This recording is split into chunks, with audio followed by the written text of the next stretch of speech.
Jepper. Okay, så har vi så opgave 7 her, og så min opgave 7 herover.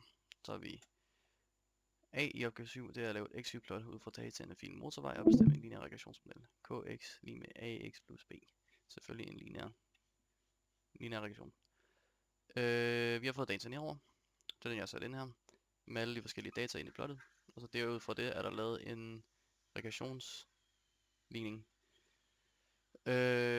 som er lineær, som hedder 1834,9 x plus de 11.297, som giver den bedste lineære regression af dataen. Så opgave B, lav en løsning kx lige med 90.000 og forklare betydningen af løsningen. Har jeg sat her, har jeg sat ligningen, som vi har her, lige med de 90.000 for at finde x, som vi så har fundet her. X'en er lige med 42,89, det vil så betyde de omkring 43 år. Det betyder, at der vil gå 42,89 år, eller cirka de 43 år efter 1980, før antal køretøjer per døgn vil være 90.000. Okay, C. Bestemte forventede antal køretøjer per døgn i år 2030 og i år 2040 ifølge modellen. Det har vi gjort her. Så har vi taget her antal år efter 1980 op til 2030. Det er så 50, og sat det ind som vores x, da vi skal finde antal køretøjer.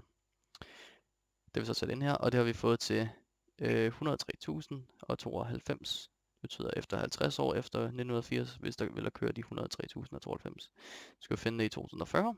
Det er så med 60 i stedet for, og det bliver til 121.451. Så D, skriv et notat til trafikministeriet om betydning om dine svar på A til C. Her. Hvis tallene er som vist, er der snart for mange biler per døgn til at undgå fuld trafikstop på motorvejen, i hvert fald med det nuværende størrelse. Jepper.